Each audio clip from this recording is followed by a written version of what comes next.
ಈಗ ಬಾಕಿ ಉಳ್ಕೊಂಡಿರೋದು ಇನ್ನೂ ರಣರೋಚಕ.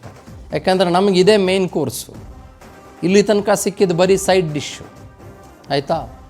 ಇದ್ರ ಬಗ್ಗೆ ಮಾತಾಡ್ತಾರೆ. ಯಾವುದು? ಬಾಗಲಕೋಟೆ ಆ್ಯಂಡ್ ದಾವಣಗೆರೆ ದಕ್ಷಿಣ, ಇವೆರಡರ ಬಗ್ಗೆ ಅನಾಲಿಟಿಕಲ್ ರಿಪೋರ್ಟ್ ಮತ್ತು ಸದ್ಯದ ಅಪ್ಡೇಟ್ಸ್ ಕೊಡ್ತಾರೆ ನನ್ನ colleague Vidya Malnad from our another interactive studio. Over to you Vidya. Yes, thank you Chandan. ಪಂಚರಾಜ್ಯಗಳ ಚುನಾವಣೆ ಅಂತ ಇದ್ವಿ.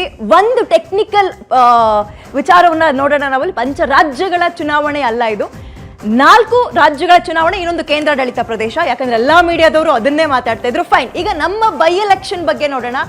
ವಿಪರೀತ ಕುತೂಹಲ ಮೂಡಿಸ್ತಾ ಇದೆ. ಸಾಮಾನ್ಯ ಏನಾಗುತ್ತೆ, ಸಾಮಾನ್ಯವಾಗಿ ಆಡಳಿತಾರೂಢ ಪಕ್ಷಗಳು ಯಾವಿದಾವೆ ಅವೆಲ್ಲಾ ಸಂಪನ್ಮೂಲಗಳನ್ನ ಬಳಸಿ ಅವರುಗಳು ಬೈ ಎಲೆಕ್ಷನ್ ಅಲ್ಲಿ ಗೆದ್ದು ಬಿಡ್ತಾರೆ. ಅಂಡ್ ಟ್ರೆಂಡ್ ಏನೋ ಚೇಂಜ್ ಆಗ್ಬಿಡುತ್ತೆ ಬೈ ಎಲೆಕ್ಷನ್ ಅಲ್ಲಿ ಅನ್ನುವಂಥದ್ದು ಕೂಡ ವಿಪರೀತ ಕಡಿಮೆ. ಬಟ್ ಈ ಸಲ ಹಂಗಿಲ್ಲ. ಎಕ್ಸಾಂಪಲ್, ಈಗ ನಮ್ಮ ದಾವಣಗೆರೆಯಲ್ಲಿ ಮತ್ತೆ ಬಾಗಲಕೋಟೆಯಲ್ಲಿ ಎಲೆಕ್ಷನ್ ಆಗ್ತಾ ಇದೆ.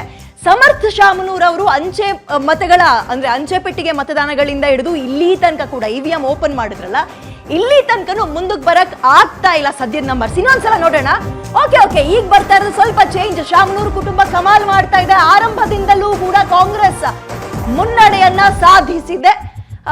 ಕಾಂಗ್ರೆಸ್ ಅಭ್ಯರ್ಥಿ ಸಮರ್ಥ ಶಾಮನೂರಿಗೆ ಮುನ್ನಡೆ ಸದ್ಯಕ್ಕೆ. ಇದೊಂದು ರೀತಿ ಹಾವು ಏಣಿ ಆಟ. ಈಗಲೇ ನಾವು ಯಾವ ಕನ್ಕ್ಲೂಷನ್ಗೂ ಬರಕ್ ಆಗಲ್ಲ.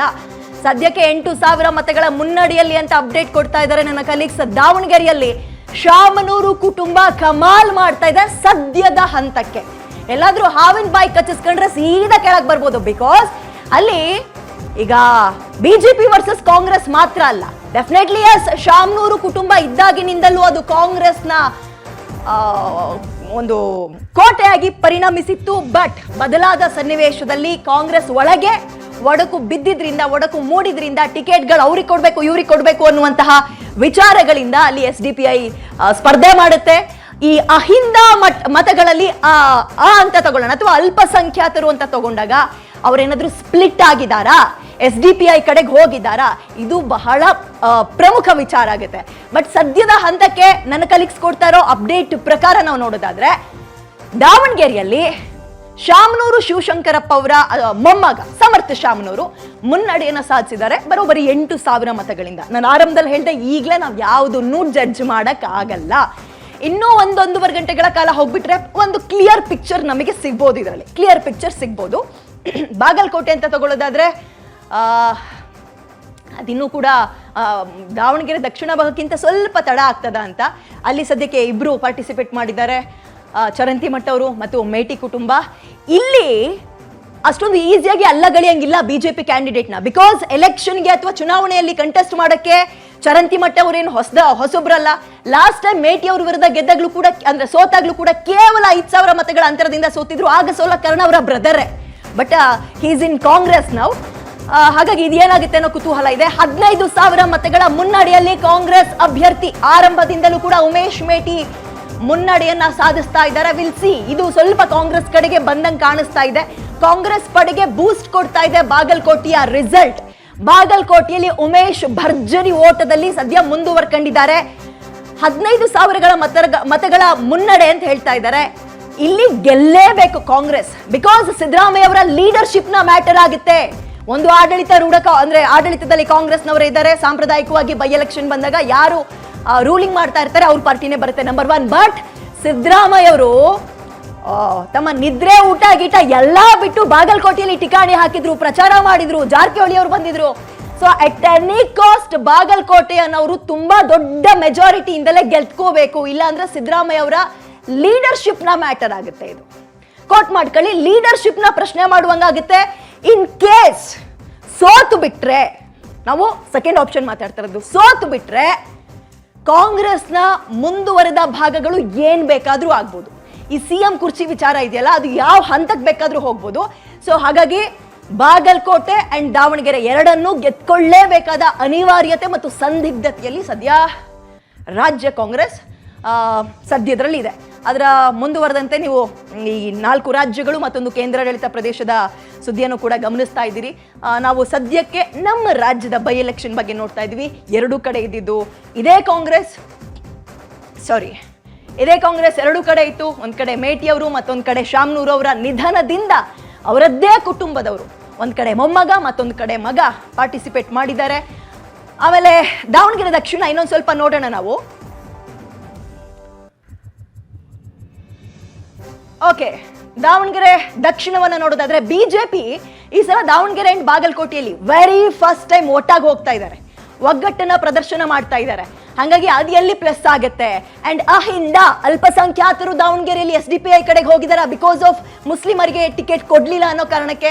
ನಂಬರ್ 1 ಜಮೀರ್ ಅಹಮದ್ ಅವ್ರ ಮೇಲೆ ಕೇಳಿ ಬರ್ತಾ ಇದ್ದ ಆರೋಪ ಏನೇಳಿ ಒಳಗೊಳಗೆ ಆಟ ಆಡ್ಬಿಟ್ಟಿದ್ದಾರೆ. ಶಾಮ್ನೂರ್ ಕುಟುಂಬವನ್ನ ಈ ಸಲ ಮಣ್ಣು ಮುಗಿಸ್ತಾರೆ, ನೋಡ್ತಾ ಇರಿ. ಏನು ಪಕ್ಷ ವಿರೋಧಿ ಚಟುವಟಿಕೆಯಲ್ಲಿ ತೊಡಗಿಸ್ಕೊಂಡಿದ್ದಾರೆ ದಾವಣಗೆರೆ ಭಾಗಕ್ಕೆ ಅಂತ ಇದ್ರಲ್ಲ, ಅದೆಲ್ಲಾದ್ರೂ ಪ್ರೂವ್ ಆಗ್ಬಿಟ್ರೆ ಜಮೀರ್ ಅವರ ಕುರ್ಚಿದ ಆಮೇಲೆ ಮಾತಾಡೋಣ. ಬಟ್ ತೀರಾ ಮುಖ ಭಂಗ.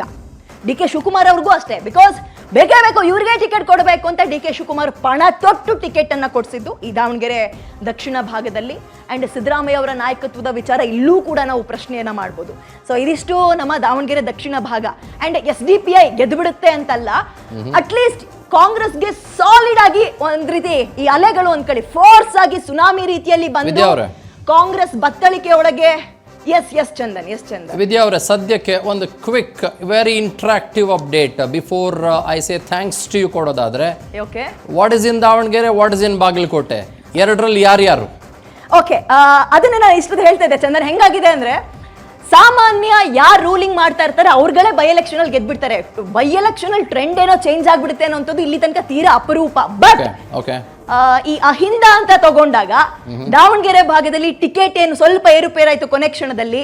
ಈ SDPI ಮಧ್ಯದಲ್ಲಿ ಬಂದಿದ್ರಿಂದ SDPI ಅಲ್ಪಸಂಖ್ಯಾತ ಮತಗಳು ಹೋಗಿದ್ರೆ ಕಾಂಗ್ರೆಸ್ಗೆ ಯಾವ ಪ್ರಮಾಣದ ಡ್ಯಾಮೇಜ್ ಆಗ್ಬೋದು ಅನ್ನುವಂಥದ್ದು ಒಂದು ಪ್ರಶ್ನೆ ಕಾಡ್ತಾ ಇದೆ. ಸ್ವಲ್ಪ ಹೊತ್ತು ನಾವು ಕಾಯ್ಲೇಬೇಕು ಇದಕ್ಕೆ. ಇವಾಗ ಈಗಿನ ನಾವು ಇಟ್ ಇಸ್ 9:50 ವಿದ್ಯಾ. ಓಕೆ, ಈಗಿನ ಪರ್ಟಿಕ್ಯುಲರ್ ಈ minute trend what is it? Is it Congress BJP or BJP Congress? ಸದ್ಯಕ್ಕೆ ಶಾಮ್ನೂರ್ ಕುಟುಂಬ ಮುಂದುವರಿತಾ ಇದೆ. Davanagere 8,500. Yes Davanagere. What about Bagalkot? ಬಾಗಲಕೋಟೆಯಲ್ಲಿ ಅಗೇನ್ ಕಾಂಗ್ರೆಸ್ ಮುನ್ನಡೆಯಲ್ಲಿ ಇದೆ ಅಂತ ಇದ್ದಾರೆ, 15,000. ಅಗೇನ್ ಚಂದನ್ ಅವರೇ, ನಿಮ್ ಬಾರಿ ಅದ್ಭುತವಾಗಿ ಇಲ್ಲಿ ತನಕ ಹಲವಾರು ಎಲೆಕ್ಷನ್ಗಳನ್ನ ನೀವು ನೋಡ್ಕೊಂಡ್ ಬಂದಿದ್ದೀರಿ. ಇದೊಂದು ರೀತಿ ಹಾವು ಏಣಿ ಆಟ, ಎಲ್ಲರೂ ಮೇಲ್ ಸಿಗಾಕೊಂಡ್ರೆ ಕೊನೆಗೆ ಬಂದು ಇಳ್ಕೊಳ್ಳೋದು ಗ್ಯಾರಂಟಿ. ಹಾಗಾಗಿ ಈಗಲೇ ಯಾವುದನ್ನು ನಿರೀಕ್ಷೆ ಮಾಡೋಕ್ಕಾಗಲ್ಲ ಬೈ ಎಲೆಕ್ಷನ್ ಅಲ್ಲಿ ಅಂತ ಕೂಡ ಒಂದು ಅಂದಾಜಿದೆ. But 15,000 is quite a massive lead, Vidya. Very true. 15,000 is actually a definitive lead. In fact, to be honest with you, yes. 8,000 okay, ಒಂದು ಹಂತಕ್ಕೆ 50-50 ಚಾನ್ಸಸ್ ಕೊಡೋಣ ವಿದ್ಯಾ ಅವರೇ. But 15,000 as you rightly mention, ನೀವು ಭಾಳ ಚೆನ್ನಾಗಿ ಭಾಳ ಬ್ಯೂಟಿಫುಲ್ ಆಗಿ ನರೇಟ್ ಮಾಡಿದ್ರಿ ನೀವು. 15,000 is quite a definitive lead. Probably 15,000ನ ದಾಟ್ಕೊಂಬರೋದು ಭಾಳ ಕಷ್ಟ. Very true. ಅದರ ಜೊತೆಗೆ ನಾವು ಒಂಚೂರು ಹಿಂದಿನ ಎಲೆಕ್ಷನ್ ನ ಗಮನಕ್ಕೆ ತಗೊಂಡ್ರೆ ಚಂದನ್, ಲಾಸ್ಟ್ ಟೈಮ್ ಚರಂತಿ ಮಠ ಅವರು ತುಂಬಾ ದೊಡ್ಡ ಜಗಜಾಂತರ ಮತಗಳಿಂದ ಸೋತಿರ್ಲಿಲ್ಲ. ಜಸ್ಟ್ 5,000 ಚಿಲ್ಲರೆ ಮತಗಳ ಹಿಂದೆ. ಬಟ್ ಯಾಕೆ ಸೋಲು ಆಗಿತ್ತು ಅಂತ ಹೇಳಿದ್ರೆ, ಚರಂತಿ ಮಠ ಅವರ ಬ್ರದರ್ ಇನ್ನೊಂದ್ ಕಡೆ ಪಾರ್ಟಿಸಿಪೇಟ್ ಮಾಡಿ, Mallikarjun Charanti. Yes, is in Congress ನಾವು. ಹಾಗಾಗಿ ಇದು 15,000 ನೀವು ಹೇಳ್ದಂಗೆ ಮ್ಯಾಸಿವ್ ಡಿಸ್ಟೆನ್ಸ್ ಇದ್ರೂ ಕೂಡ ಇನ್ನೊಂದು ಅರ್ಧ ಮುಕ್ಕಾಲು ಗಂಟೆಗಳ ಕಾಲ ಮೇ ಬಿ ನಾವು ವೇಟ್ ಮಾಡೋದು ಸೂಕ್ತನಾ ಅಂತ ಒಪ್ಕೊಳ್ಳಕ್ ರೆಡಿ ಇಲ್ಲ ನೀವು. ಸ್ವಲ್ಪ ಹೊತ್ತು ಕಾಯೋಣ ಅಂತ ಅಷ್ಟೇ. Right, that's fantastic of you. That was very very nicely narrated Vidya ಅವರೇ. Fantastic. All the best you. I get back to you. ಮತ್ತೆ ದಾವಣಗೆರೆ ಮತ್ತು ಬಾಗಲಕೋಟೆಗೆ ಸಂಬಂಧಪಟ್ಟಂತೆ ನಾನು ಮತ್ತೆ ನಿಮ್ಮನ್ನು ಕಾಂಟ್ಯಾಕ್ಟ್ ಮಾಡ್ತೀನಿ, because you are 1 point contact to me.